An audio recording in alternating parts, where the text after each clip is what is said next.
और यहाँ पे यार इसका क्या खूबसूरत कलर है। यहाँ पे इसमें जीटीए खेलते हैं, देखते हैं किस तरीके से जीटीए चलती है इस R36S में, जो कि सबसे सस्ता गेमिंग कंसोल है अभी इस मेरी लिस्ट में। तो अभी तक मैंने इन दो डिवाइसेस का R36S और R36 Pro का रिव्यू किया एंड इसमें भी 20,000 प्लस गेम्स की लाइब्रेरी है, जिसमें PS1 PSP। यहाँ पे आपको थोड़ा सा आइडिया भी हो जाएगा कि किस तरीके से गेमिंग इसमें हो रही है। इसका जो डिजाइन है वो इंस्पायर है एक्सबॉक्स के लेआउट से, लेकिन ये जो J36 अल्ट्रा है इसी वजह से फेमस है बिकॉज बहुत अच्छे से स्मूथली हैंडल कर रहा है। वाईफाई भी चलता है, यूट्यूब पे भी आप वीडियोस वगैरह देख सकते हो। इसके अलावा आप इसे ब्लूटूथ भी यूज़ कर सकते हो। तो लेट मी फोकस, यहाँ पे जो इसका ये फंक्शन बटन है, यहाँ से आप इसकी RGB लाइटिंग सारी चेंज वगैरह कर सकते हो। तो आज मैं रिव्यू करने जा रहा हूँ इन सभी रेट्रो गेमिंग कंसोल्स का, जिनमें से R36S, R36 Pro, R36 Max, J36 ultra, ये सारे गेमिंग कंसोल हैं। इनमें से सबसे बेस्ट कौन सा और आपको कौन सा लेना चाहिए। तो यहाँ पे टोटल मेरे पास 8 गेमिंग कंसोल पड़े हुए हैं, इनमें से सबसे बेस्ट कौन सा और कौन सा आपको लेना चाहिए, आज की इस वीडियो में सारी चीजें डिटेल में डिस्कस करेंगे। तो एक एक करके इन सभी का रिव्यू करेंगे, लेकिन जो मेरी लिस्ट में सबसे पहले है वो ये है R36S, और ये मेरी लिस्ट में सबसे सस्ता गेमिंग कंसोल है, जिसके प्राइस है 9,500 रुपीज। और क्या ये वर्थ इट भी है 9,500 रुपीज में बाय करना। तो सबसे पहले मैं कर लेता हूँ इसकी अनबॉक्सिंग। और यहाँ पे आपको इसके स्पेक्स मेंशन है, और इसमें PSP PS1 ये सारी गेम्स एमुलेटर्स के थ्रू चलेंगी। और इस कंसोल में आपको 3.5 इंचेस का डिस्प्ले मिलता है। तो सबसे पहले मैं इसको कर लेता हूँ अनबॉक्स। अनबॉक्सिंग एक्सपीरियंस का काफ़ी सिंपल है। यहाँ पे आपको कुछ इस तरीके का बॉक्स मिलता है। ओके एंड यहाँ पे बॉक्स में सबसे पहले तो इसका जो कलर है वो मुझे काफ़ी यूनिक एंड इंटरेस्टिंग लगा है। और यहाँ पे यार इसका क्या खूबसूरत कलर है, काफ़ी हैंडी कंसोल है ये, और 9,500 रुपीज़ की प्राइस ब्रैकेट में आता है। और बाय द वे इनमें से कोई भी कंसोल या ये वाला रेट्रो कंसोल आपने बाय करना है तो नीचे मैंने लिंक दिया हुआ है RZ इलेक्ट्रॉनिक्स का, जहाँ से ये कंसोल मैंने लिए हैं वहाँ से आप बाय कर सकते हो काफ़ी अच्छे रेट में। और इस RZ इलेक्ट्रॉनिक्स की वेबसाइट पे यहाँ पे हैंड हेल्ड गेमिंग डिवाइसेस में ये सारे ही गेमिंग डिवाइसेस अवेलेबल हैं, जो कि आज के इस वीडियो में मैं कंपेयर करूंगा। तो इनमें से अगर आपको कोई भी रेट्रो गेम कंसोल चाहिए वो आप यहाँ से ईजिली परचेज कर सकते हो। तो इसको यहाँ पे मैं कर लेता हूँ टर्न ऑन एंड देखते हैं कि यहाँ पे ये गेमिंग कंसोल किस तरह का है। R36S कुछ इस तरह का यहाँ पे आपको इसका इंटरफेस मिलता है, काफ़ी सिंपल सा। जस्ट फोकस ऑन कैमरा, यहाँ पे कुछ इस तरह का इसका इंटरफेस आपको देखने को मिल रहा है। ओवरऑल इसकी हैंड फील काफ़ी सिंपल है। यहाँ पे आपको दो Type-C पोर्ट मिलते हैं, जिनमें से एक से ये चार्ज होगा, दूसरा OTG के लिए, यानी कि आप कंट्रोलर यूज़ कर सकते हो। उसके नीचे 3.5 mm जैक है। बैक पे आपको शोल्डर बटन मिलते हैं, जिनकी कुछ इस तरह की फील है। और यहाँ पे 3.5 इंच इसका डिस्प्ले, जो कि IPS है, मतलब इसके जो एंगल्स हैं वो काफ़ी ज़्यादा बेहतर होंगे। इन सभी गेमिंग कंसोल्स का जो ऑपरेटिंग सिस्टम है वो काफ़ी ज़्यादा सिंपल होता है। मतलब यहाँ पे आपको छोटा सा एक स्क्रीनशॉट भी दिया होता है गेम का, कि किस तरह की गेम है और कौन सी गेम आप खेलने वाले हो। तो यहाँ पे काफ़ी ज़्यादा गेम्स हैं जो कि आप इसमें एंजॉय कर सकते हो। और इसकी जो स्पीकर क्वालिटी है वो भी मुझे काफ़ी अच्छी लगी है। मतलब कि इसकी स्पीकर क्वालिटी ऐसी है जैसा कि कोई 10-15 हज़ार वाले फ़ोन की होती है। तो यहाँ पे इसमें GTA खेलते हैं, देखते हैं किस तरीके से GTA चलती है इस R36S में, जो कि सबसे सस्ता गेमिंग कंसोल है अभी इस मेरी लिस्ट में। तो ये जो गेम है वो GTA वाइस सिटी स्टोरीज है, जो कि PSP के लिए आई थी, काफ़ी अच्छे से चल रही है। यहाँ पे आपको दो बड़े बड़े बेजल्स नज़र आ रहे होंगे, लेकिन आपका गेमिंग एक्सपीरियंस इसमें ठीक ठाक हो जाएगा। यहाँ पे भी थोड़ा सा वॉल्यूम ओपन कर लेते हैं उसका। तो यहाँ पे GTA वाइस सिटी का आपको कुछ इस तरह का एक्सपीरियंस मिलता है। लेकिन फिर भी जिस प्राइस पॉइंट में ये R36 आता है और इसमें 20,000 प्लस गेम्स आपको प्री इंस्टॉल मिलती है, तो ये काफ़ी अच्छी डील हो सकती है। अब अगर आपका बजट इससे थोड़ा सा ज़्यादा है तो आपको मिलता है R36 Pro, जो कि है यहाँ पे मेरे पास R36 Pro। R36 मिलता है आपको अंडर 10,000, लेकिन अगर आपका बजट थोड़ा सा ज़्यादा है तो यहाँ पे आपको मिल रहा है R36 Pro। जल्दी से इसकी अनबॉक्सिंग करते हैं। तो यहाँ पे आपको कुछ इस तरह की इसकी पैकिंग मिल रही है, और यहाँ पे इसके पूरे स्पेक्स मेंशन है। यहाँ पे आपको 3.5 इंचेस का डिस्प्ले मिल रहा है, लेकिन 4000 mAh की बैटरी है, मतलब इसका जो बैटरी टाइम है वो थोड़ा सा ज़्यादा होगा। तो इसका अनबॉक्सिंग एक्सपीरियंस काफ़ी सिंपल है। यहाँ पे R36 Pro आपको मिलता है कुछ इस तरह के कैरिंग केस में, मतलब ये अगर आप लोगे तो आपको इस तरह का कैरिंग केस मिलेगा। तो अब इस केस को मैं अनबॉक्स कर लेता हूँ और देखते हैं कि इसमें क्या क्या मिलता है। तो यहाँ पे कुछ इस तरह का आपको ये डिवाइस मिलता है R36 Pro, और इसको मैं कर लेता हूँ जल्दी से ओपन। एंड यहाँ पे भी काफ़ी ज़्यादा खूबसूरत ब्लू कलर है। ये है R36 Pro। इसका डिज़ाइन काफ़ी हैंडी है। यहाँ पे आपको मतलब कंट्रोलर वाली फील आ रही है, जैसे किसी कंट्रोलर को होल्ड करने में आती है। और इसकी जो बटन की फील है वो भी काफ़ी ज़्यादा डिफरेंट है। यहाँ पे इन दोनों का मैं अगर आपको कंपैरिजन करके दिखाता हूँ तो आप बैक पे देख सकते हो कि कंपैरिजन में ये वेट में भी ज़्यादा, बिकॉज इसमें बैटरी भी अच्छी है। ओवरऑल इसके जो बटन की फील है वो भी काफ़ी ज़्यादा प्रीमियम है। ये जो इसके बटन एनालॉग हैं, ये ऐसा फील होते हैं जैसे ये मेरे पास जो स्विच है उसके बटन है। यहाँ पे आपको इसका पावर बटन मिलेगा, और इसको ऑन करके चेक करते हैं कि यहाँ पे इस पे क्या फील आ रही है। R36 Pro लोडिंग टाइम इसका कितना है। ओवरऑल मुझे इसका डिज़ाइन काफ़ी ज़्यादा अच्छा लगा। अगर आपने लॉन्गर आवर्स तक कोई गेम सेशन करना है, और ये काफ़ी प्रीमियम फील होता है। वैसे तो ऑलमोस्ट सेम फॉर्म फैक्टर है दोनों का, लेकिन यहाँ पे बैक थोड़ी सी डिफरेंट है। यहाँ पे आपको सारी गेम्स प्ले स्टेशन की, PSP की मिल जाएंगी। R36 और R36 Pro में अभी तक की ब्लूटूथ सपोर्ट या वाईफाई सपोर्ट नहीं है, लेकिन नेक्स्ट आने वाले कुछ कंसोल में आपको ब्लूटूथ सपोर्ट और वाईफाई सपोर्ट भी मिलेगी। एंड इसमें भी 20,000 प्लस गेम्स की लाइब्रेरी है, जिसमें PS1, PSP, निंटेंडो और ड्रीमकास्ट की सारी गेमिंग कंसोल आपको मिलते हैं। इसका जो गेमिंग एक्सपीरियंस है वो मुझे थोड़ा सा फील हो रहा है जैसे कि इसके रेजोल्यूशन लो है, लेकिन फिर भी ओवरऑल गेमिंग एक्सपीरियंस इसका काफ़ी बेहतर है। मतलब आप PSP की कोई भी गेम खेल सकते हो इसमें, जो कि काफ़ी ज़्यादा है, प्री इंस्टॉल्ड है, आपको कोई भी गेम इंस्टॉल करने की ज़रूरत नहीं है। लेकिन अगर in case if you just want to install game, तो आप यहाँ पे PSP की ISO फाइल भी इसमें कर सकते हो, क्योंकि ये एमुलेटर्स में ऑलरेडी इंस्टॉल्ड है। दैट्स मीन आपने कोई भी इंटरनेट से PSP की गेम अगर आपको चाहिए तो आप इसको इजीली इसमें इंस्टॉल कर सकते हो। ओके गाइस, तो इन दोनों ही डिवाइस पे मैंने चेक किया है GTA वाइस सिटी, और थोड़ा सा बिल्कुल आपको माइनर सा डिफरेंस मिलता है। तो अभी तक मैंने इन दो डिवाइसेस का R36S और R36 Pro का रिव्यू किया। Now let's move to the next device, जो कि है R36 Max। और अगर आपका बजट थोड़ा ज्यादा है तो आप जा सकते हो R36 Max, थोड़ा सा बेहतर और बिगर डिस्प्ले। तो यहाँ पे आपको इसके स्पेक्स मेंशन है। यहाँ पे आपको 720x720p वाला डिस्प्ले मिल रहा है, और ऑलमोस्ट आपको वही वाला एक्सपीरियंस मिलेगा जो कि आपको इन दो डिवाइसेस में मिलता है। बट यहाँ पे जो चीज़ डिफरेंट है, आपको मिल रहा है केस जिसको आप इजीली कैरी कर सकते हो। यहाँ पे मिलती है ये वाली device, again screen protector, USB Type-C। सबसे अच्छी बात मुझे अभी तक ये लगी है कि इन सब में USB Type-C है, मतलब आप इनको अपने फ़ोन चार्जर से भी चार्ज कर सकते हो। एंड ये डिवाइस आई है मेरे पास ब्लैक कलर में, और एज ए सेड अर्लियर, इनमें से कोई भी डिवाइस आपने लेनी है, रेट्रो गेमिंग कंसोल लेना है, तो जो मैंने आपको नीचे डिस्क्रिप्शन में लिंक दिया है, वेबसाइट से आप इनको ऑर्डर कर सकते हो, वहाँ से ही मैंने मंगवाया है। यहाँ पे जो R30 Max की हैंड फील है वो काफ़ी ज़्यादा डिफरेंट है, बिकॉज यहाँ पे आपको मिलता है बिगर डिस्प्ले R36 Pro के निस्बत, और इसका वैसे मुझे लाइट वेट नज़र आ रहा है। Button same as it is ही है जैसे R36 Max में है, और इन दोनों का सेम लेआउट डिज़ाइन है। यहाँ पे आपको जो स्पीकर है वो आपको फुटबॉल फील्ड के डिज़ाइन में मिलते हैं, और अगर यहाँ पे मैं कंपेयर करूँ तो यहाँ पे बिल्कुल सिंपल से इसके जो है वो स्पीकर है। जल्दी से मैं इसको कर लेता हूँ ऑन, एंड देखते हैं कि इसका क्या एक्सपीरियंस मिलेगा। R30 Max ऑलमोस्ट सेम ही तरह का आपको सबका OS मिलता है, बिकॉज इनमें सेम ही ऑपरेटिंग सिस्टम चल रहा है, और जो 20,000 प्लस गेम्स ये क्लेम करते हैं वो सब में ही चलती हैं। यहाँ पे आपको थोड़ा सा आइडिया भी हो जाएगा कि किस तरीके से गेमिंग इसमें हो रही है। परफॉर्मेंस वाइज है, इनमें जो चिप लगी हुई है ऑलमोस्ट सेम ही एक्सपीरियंस मिल रहा है, लेकिन यहाँ पे जो आपको डिफरेंस मिलेगा वो है इसके बिगर डिस्प्ले में, और इसकी प्राइस है 14,500, मतलब 12,800 से थोड़ी सी इसकी ज़्यादा है। लेकिन यहाँ पे आपको बिगर डिस्प्ले मिल रहा है, बैटरी लाइफ ऑलमोस्ट सेम ही होगी, और बैक पे जो कंट्रोलर वाली फील है वो मैक्स में और प्रो में दोनों में ही है। लेकिन अगेन यहाँ पे जो मैंने चीज़ आपको बताई थी, यहाँ पे आपको बिगर डिस्प्ले मिल रहा है, और क्योंकि ये IPS डिस्प्ले है तो इसकी व्यूइंग एंगल काफ़ी अच्छे है, और आपको फील ऐसी आती है कि जैसे ये बेजललेस डिस्प्ले है। यहाँ पे आपको फुल व्यू मिल रहा है डिस्प्ले का, यहाँ पे आपको बिगर डिस्प्ले मिल रहा है, यहाँ पे आपको छोटा डिस्प्ले मिल रहा है। Now let's move to the next gaming console, जो कि है M80। ये जो मेरे पास गेमिंग कंसोल है ये इन सभी से क्यों डिफरेंट है वो मैं अभी आपको दिखाता हूँ। तो यहाँ पे M80 है, कुछ इस तरह का इसका बॉक्स है। तो सबसे पहले इसकी अनबॉक्सिंग कर लेते हैं यहाँ पे, और ओके, अनबॉक्सिंग एक्सपीरियंस भी सेम वही चीज़ें आपको मिलेंगी, बार बार दिखाने की मुझे नहीं लगता शायद आपको ज़रूरत पड़े। लेकिन यहाँ पे आप इसका सबसे पहले जो चीज़ देखोगे वो है इसका फॉर्म फैक्टर। बहुत ज़्यादा डिफरेंट फॉर्म फैक्टर है इसका। इसकी LCD का डिज़ाइन भी काफ़ी ज़्यादा डिफरेंट है। तो यहाँ पे अभी जितने भी गेमिंग कंसोल मैंने टेस्ट किए हैं, इसका फॉर्म फैक्टर सबसे डिफरेंट है। यहाँ पे आपको बिगर डिस्प्ले मिल रहा है, मुझे लगता है PSP के गेम से काफ़ी अच्छे से हैंडल करेगा। इसके अलावा यहाँ पे आपको नीचे ऑन ऑफ का बटन मिल रहा है, तो यहाँ पे मैं इसको जल्दी से कर लेता हूँ ऑन। इसकी जो बैक पे यहाँ पे बटन है वो भी आप देखो थोड़े से ये उभरे हुए हैं as compared to the other console. Interface भी इसका आपको काफ़ी ज़्यादा डिफरेंट मिलता है, और इसके प्राइस में 500 का डिफरेंस है। मतलब क्या ये वर्थ इट है? तो अभी तक जो इसका मुझे फॉर्म फैक्टर लगा वो काफ़ी सिंपल है। इन दोनों में वैसे तो 500 रुपीज़ का डिफरेंस है, लेकिन जो सबसे अच्छी चीज़ है वो ये इसका डिस्प्ले।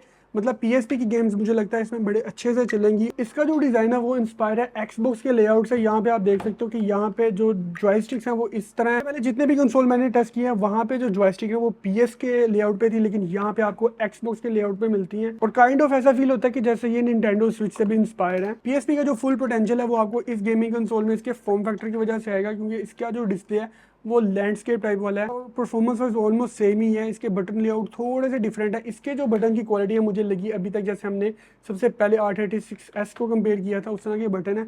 ग्राफिक्स तो ऑलमोस्ट सब में ही सेम है यहाँ पे, लेकिन इसका लेआउट अगर आपको अच्छा लग रहा है और 500 रुपीज़ का डिफरेंस, मेरा ख्याल से ये ज़्यादा बेहतर मुझे गेमिंग कंसोल लगा है। जितनी भी डिवाइसेस अभी मैंने आपको बताई हैं, इन सभी में आप कोई भी गेम इंस्टॉल बाद में भी कर सकते हो। अब इन डिवाइसेस से हटके अब जो मैं आपको डिवाइस दिखाने जा रहा हूँ वो है J36 अल्ट्रा, और ये डिवाइस ऐसी है जिसमें आपको मिलता है वाईफाई और ब्लूटूथ, मतलब आप अपने एयरपोर्ट्स वगैरह भी कनेक्ट कर सकते हो। तो सबसे पहले करते हैं इसकी अनबॉक्सिंग। काफ़ी simple straight forward unboxing process होगा इसका भी, जैसे कि और डिवाइसेस में था। और यहाँ पे अब आपको क्या चीज़ ऐड मिल रही है और इन दोनों के प्राइस में क्या डिफरेंस है वो भी मैं आपको बताता हूँ। तो सबसे पहले इसका बॉक्स में रख देता हूँ साइड पे, बिकॉज वही चीज़ें मिलेंगी, एक USB-C, बाकी इंस्ट्रक्शन मैनुअल और स्क्रीन प्रोटेक्टर। okay, तो जो M18 और J36 अल्ट्रा के प्राइस में डिफरेंस है वो है सिर्फ 500 रुपीज़ का। ये मिलता है आपको 15,000 रुपये का और ये मिलता है 15,500 रुपये का। एंड यहाँ पे इसको मैं जल्दी से कर लेता हूँ ऑन। इसका भी जो बटन है वो होगा यहाँ पे इस साइड पे, तो इसका पावर बटन मैंने यहाँ पे ऑन कर दिया। एंड देखते हैं कि इसका क्या एक्सपीरियंस है, बिकॉज इसकी मैंने मार्केट में काफ़ी ज़्यादा हाइप सुनी है कि ये बहुत अच्छा गेमिंग कंसोल है। ओके, तो यार the most famous J36 ultra को मैंने अभी चार्ज कर लिया, अभी इसको मैं टर्न ऑन करता हूँ। और ये एक ऐसी रेट्रो गेमिंग डिवाइस है जिससे आप ऑनलाइन गेमिंग भी कर सकते हो। इसके अलावा आप इससे एयरपोर्ट्स भी कनेक्ट कर सकते हो, इसमें वाईफाई भी चला सकते हो। एंड द गुड थिंग इसके इसमें यूट्यूब भी चलती है। वो इस वजह से है क्योंकि ये डिवाइस रन करती है एंड्रॉयड, और मुझे लगता है कि अभी तक जितनी भी मैंने डिवाइसेस चेक किए उनमें से सबसे ज़्यादा जो पावरफुल GPU होने वाला है या पावरफुल चिपसेट होने वाला है वो इसी डिवाइस का, बिकॉज ये एंड्रॉयड चला रही है। लेकिन इस डिवाइस में आपको मिल जाती है local games, YouTube, settings, video, music. यहाँ से वॉल्यूम थोड़ा सा मैं इसका लो डाउन कर देता हूँ। ओके, यहाँ पे ऑनलाइन गेम्स आप इसमें खेल सकते हो और वो कौन कौन सी गेम्स हैं वो यहाँ पे आपको पता चल जाएगा। ये सारी गेम्स इसमें ऑनलाइन चल सकती हैं। इसके अलावा यहाँ पे सेटिंग्स में अगर आपको मैं लेके जाता हूँ तो यहाँ पे आप देख सकते हो नेटवर्क सेटिंग्स, मतलब कि आप अपना वाईफाई चला सकते हो। और ये सेम जो इंटरफेस है वो होने वाला है एंड्रॉयड का। तो अगर आप थोड़े से पैसे एक्स्ट्रा पे कर रहे हो तो यहाँ पे आपको एक ऐसी डिवाइस मिलेगी जिसमें एंड्रॉयड चल रहा है। And now let's check the YouTube के, इसमें यूट्यूब किस तरीके से चलती है। ओवरऑल मैंने जैसे आपको पहले बताया, इन हैंड फील इस डिवाइस की सिमिलर ही है जैसे मैंने भी ओल्ड डिवाइस यूज़ किए। इवन मुझे ये R36S, R36 Pro इनकी ज़्यादा अच्छी इन हैंड फील हो रही है। लेकिन यहाँ पे अभी चेक करते हैं यूट्यूब को, और ये वही वाली यूट्यूब है जो आपके टीवी में चलती है, मतलब सेम इसका उसी तरह का इंटरफेस है। लेकिन फिर भी ये डिवाइस एंड्रॉयड रन कर रही है। आप इसे ब्लूटूथ से भी यूज़ कर सकते हो, ऑनलाइन वाईफाई वगैरह भी चला सकते हो। और अभी गेमिंग एक्सपीरियंस में इसका आपको बाद में दिखाऊंगा। और ये टच डिवाइस नहीं है, यहाँ पे जितने भी कंट्रोल करने हैं आपने जॉयस्टिक से कंट्रोल करने हैं। J36 अल्ट्रा की ब्रांडिंग है सेम। यहाँ पे आपको 2 USB Type-C पोर्ट, तो यहाँ पे इसमें यूट्यूब भी चल रही है और ठीक ही एक्सपीरियंस मिल रहा है। और ये इस तरह का कुछ गेमिंग कंसोल है जिसमें अभी आपने इसका यूट्यूब का एक्सपीरियंस देखा। इसके अलावा यहाँ पे और भी इसमें काफ़ी ज़्यादा चीज़ें हैं। तो यहाँ पे अभी मैं चलता हूँ लोकल गेम्स की तरफ एंड देखते हैं कि लोकल गेम्स में कौन कौन सी इसमें गेम्स हैं। और यहाँ पे मैं PSP की गेम ही प्ले करूँगा, उससे थोड़ा सा ज़रा बेहतर आइडिया हो जाता है। FIFA 2014 भी है, लेकिन यहाँ पे हम वाई सिटी ही चलाएंगे जो कि अभी तक जितने गेमिंग कंसोल है उनमें चला के हमने चेक किया।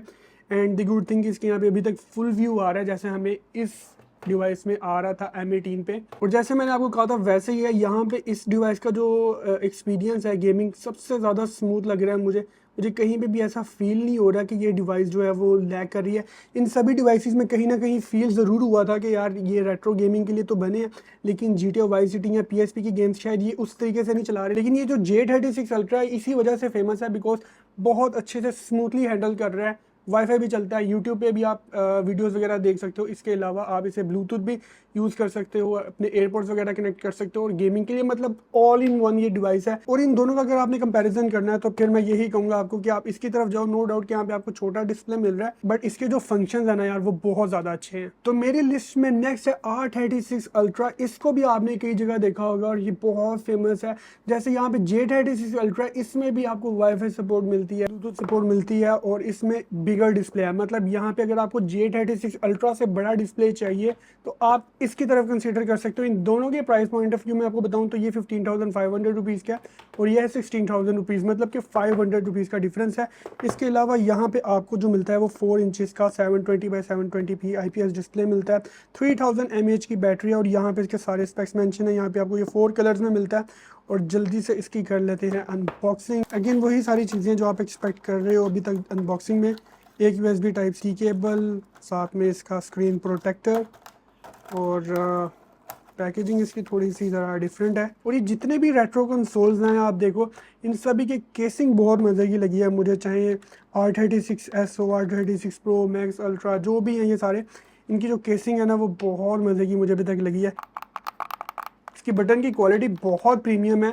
अभी तक मैंने जितने भी कंसोल टेस्ट किए हैं, मुझे इसके बटन काफ़ी ज़्यादा प्रीमियम लग रहे हैं। मतलब फील ऐसी आ रही है कि आप निंटेंडो स्विच पे खेल रहे हो। तो जल्दी से इसको कर लेते हैं ओपन। काफ़ी स्लिम फॉर्म फैक्टर वाला इसका डिज़ाइन है। एंड ओवरऑल अगर आप इसकी फ़ील की बात करो ना, तो यार ये काफ़ी प्रीमियम फील होता है। और जैसे मैंने आपको पहले बताया कि इसका ट्रांसपेरेंट डिज़ाइन है और ये कलर भी मुझे काफ़ी ज़्यादा खूबसूरत लग रहा है। और द गुड थिंग इज़ कि यहाँ पे आपको मिल रही है RGB लाइटिंग। मतलब अगर आप 500 रुपीज़ एक्स्ट्रा पे करोगे तो आपको इसमें काफ़ी ज़्यादा चीज़ें एक्स्ट्रा मिलेंगी। तो इसका वॉल्यूम मैं सबसे पहले कम कर लेता हूँ। तो लेट मी फोकस। यहाँ पे जो इसका ये फंक्शन बटन है, यहाँ से आप इसकी RGB लाइटिंग सारी चेंज वगैरह कर सकते हो। इसके मैं वॉल्यूम फुल लो पे ले जाता हूँ। इसका जो सॉफ्टवेयर एक्सपीरियंस है वो सेम वैसे ही है जैसे भी हमने प्रीवियस R30s R30 Pro में चेक किया था। तो ये जो R36 Ultra और R36 Max है ऑलमोस्ट सेम ही डिज़ाइन है और इनकी जो LCD साइज़ है वो भी सेम है। लेकिन यहाँ पे आपको RGB और काफ़ी प्रीमियम किस्म के यहाँ पे आपको एनालॉग स्टिक मिलते हैं। इसके ओवरऑल सारे ही बटन काफ़ी प्रीमियम है। लेकिन यहाँ पे अगेन अगर आपको एंड्रॉयड की फील चाहिए, आप चाह रहे हो कि यार यूट्यूब वगैरह भी देखनी है, तो फिर आप जा सकते हो J36 Ultra की तरफ, बिकॉज ये एंड्रॉयड बेस्ड है। इसका जो स्क्रीन साइज़ है वो थोड़ा छोटा है, इसका स्क्रीन साइज़ अगेन बड़ा है। यहाँ पे आप PSP की एमुलेशन सारी वो जितनी भी ओल्डर डिवाइसेस में मैंने आपको बताई है वो सारी गेम्स आप इसमें भी प्ले कर सकते हो। ओके, तो यहाँ पे ये लैग तो इतना नहीं कर रहा, लेकिन फिर भी गॉड ऑफ वॉर एक बड़ी गेम कंसिडर की जाती है क्योंकि ये PSP की गेम है। तो परफॉर्मेंस वाइज मुझे ठीक ठाक ही परफॉर्मेंस लग रही है इसकी। तो अगर आपको बिगर डिस्प्ले चाहिए वाईफाई के साथ तो R36 Ultra एक अच्छी चॉइस हो सकती है। और यहाँ पे मेरे पास है लास्ट अनबॉक्सिंग और ये दोनों सेम ही कंपनी के प्रोडक्ट्स हैं। इन दोनों की मैं एक ही टाइम पे अनबॉक्सिंग करना चाहूँगा। तो ये मेरे पास है एम्बरनिक का RG Cube XX और यहाँ पे एम्बरनिक का RG35XX Pro। ये दोनों ही हैंड एंड कंसोल एम्बरनिक के आते हैं और compared to the other unboxing experience ये काफ़ी मिनिमल सिंपल है। बॉक्स पे कुछ खास मेंशन नहीं है। यहाँ पे इसका कलर मेंशन है जो कि ट्रांसपेरेंट टेल और यहाँ पे इसका जो है वो कलर मेंशन है जो कि होने वाला है वाइट। तो सबसे पहले मैं अनबॉक्सिंग करूँगा एम्बरनिक की R35XX Pro की। तो इसको मैं कर लेता हूँ ओपन। एंड यहाँ पे गाइस ये क्योंकि एम्बरनिक एक कंपनी की तरफ से आ रहा है तो इसका जो सॉफ्टवेयर एक्सपीरियंस है वो भी काफ़ी प्रीमियम होने वाला है। यहाँ पे एक साइड पे मेरे पास R36S है और यहाँ पे एम्बरनिक है। सबसे प्रीमियम क्वालिटी के बटन इस डिवाइस के। ऑफ कोर्स इसके पैसे भी ज़्यादा हैं, वो मैं आपको आगे जाके बताता हूँ। और बॉक्स में हमें क्या देखने को मिलेगा, अगेन एक मैनुअल गाइड है, एक USB Type-C पोर्ट है, नथिंग स्पेशल। और इसको ऑन करने से पहले इसका बड़ा भाई यानी कि RG Cube XX को भी हम ओपन कर लेते हैं। इनके दोनों की अनबॉक्सिंग मैं चाहता हूँ सेम टाइम पे करूँ ताकि आपको सेम एक्सपीरियंस मिल सके। एंड इसका जो फॉर्म फैक्टर है वो आपने मुझे बताना है किस चीज़ से इंस्पायर है। यहाँ पे कुछ इस तरह का ये कंसोल है। इसके अलावा बॉक्स में आपको क्या मिलता है, इंस्ट्रक्शन मैनुअल और अगेन USB Type-C पोर्ट। सबसे प्रीमियम कंसोल है अभी तक। प्रीमियम जैसा आपको वीडियो में नहीं लग रही, ये रियल में भी काफ़ी ज़्यादा प्रीमियम है। इनका जो डिस्प्ले है बहुत हाई क्वालिटी का डिस्प्ले होने वाला है। सबसे पहले तो मैं इसको कर लेता हूँ ओपन एंड यहाँ पे इसको जस्ट ऑन करते हैं। एंड यहाँ पे आपको इसका ऑन होते ही प्रीमियम फील आएगी। यहाँ पे आपको एम्बरनिक का लोगो नज़र आ रहा है और थोड़ा सा ये टाइम लेगा ऑन होने में, लेकिन बहुत ही हाई क्वालिटी की प्रीमियम फील है। अगर इसकी प्राइसिंग की बात की जाए तो ये एम्बरनिक XX Pro है 19,000 रुपीज़ का। और यहाँ पे जो मेरे पास एम्बरनिक Cube XX है ये है 22,500 रुपीज़ का। मतलब कि अभी तक के सबसे महंगी गेमिंग कंसोल हैं जो मैंने आज की इस वीडियो में फीचर की हैं। इसको भी जल्दी से मैं कर लेता हूँ ऑन एंड आई होप कि इसमें थोड़ी सी बैटरी होगी। तो यहाँ पे इसको मैंने ऑन कर लिया है और इसका जो सॉफ्टवेयर एक्सपीरियंस है वो काफ़ी सिंपल है। जैसे मैंने आपको पहले बताया कि यहाँ पे क्योंकि प्रीमियम कंपनी की तरफ से आ रहे हैं, यहाँ पे आपको मिलता है इसका SD कार्ड, वॉल्यूम, ऊपर आपको 3.5 mm जैक। इस डिवाइस को आप अपनी HDMI के साथ कनेक्ट करके TV पे भी यूज़ कर सकते हो। पावर बटन है नीचे बैक पे, यहाँ पे कुछ खास आपको स्पेशल नहीं मिलता। और जल्दी से मैं चला जाता हूँ गेम रूम में। यहाँ पे आपको सारी गेम्स मिलती हैं इसमें। तो यहाँ पे इस डिवाइस में आपको सारी गेमिंग मिलती है, PSP, PS1, GBA एमुलेटर सारे यहाँ पे आपको मिल जाएंगे। तो यहाँ पे सबसे पहले मैं वही चेक करूँगा जो अभी तक मैं चेक करता आ रहा हूँ, PSP के यहाँ पे क्या एक्सपीरियंस है। और PSP के टाइटल भी यहाँ पे आपको काफ़ी ज़्यादा मिलते हैं। टेकन 6 अभी तक का ये वाहिद गेमिंग कंसोल है जिसमें टेकन 6 भी मैंने देखी है। इसके अलावा यहाँ पे GTA Vice City है जो सबसे पहले मैं इसको ही ऑन करूँगा। मीनवाइल जब तक ये ऑन हो रही है, let's talk about this embryonic cube. ये काफ़ी डिफरेंट फॉर्म फैक्टर है। अब इसकी हैंड फील देखो कितनी ज़्यादा फास्ट ये परफॉर्म कर रहा है। मतलब बिल्कुल भी इसमें लैग नहीं हो रहा। यहाँ पे गेम बॉय, सेगा सारे डिवाइसेस चल रहे हैं। प्लस यहाँ पे RGB लाइटिंग की भी आपको ऑप्शन मिल रही है। ऐसा लगता है कि आप PSP में खेल रहे हो। ऊपर Type-C पोर्ट है। यहाँ पे आपको अगेन HDMI, क्योंकि ये चीज़ आप कनेक्ट भी कर सकते हो TV या मोनीटर के साथ। तो यहाँ पे सबसे पहले मैं अगेन इसमें भी जाऊँगा PSP में और देखूंगा यहाँ पे कौन कौन सी गेम्स एंड लेट्स सी कि GTA वाई सिटी स्टोरीज में किस तरीके से परफॉर्म करते हैं। यहाँ पे जो GTA वाई सिटी स्टोरीज है वो ऑन हो चुकी हुई है। जितने भी कंसोल टेस्ट किए हैं सबसे अच्छी परफॉर्मेंस आपको सिर्फ एम्बर निक इसी में आने वाली है, बिकॉज इसके प्राइस भी ज़्यादा है, लेकिन ये टोटली वर्थ इट होगी।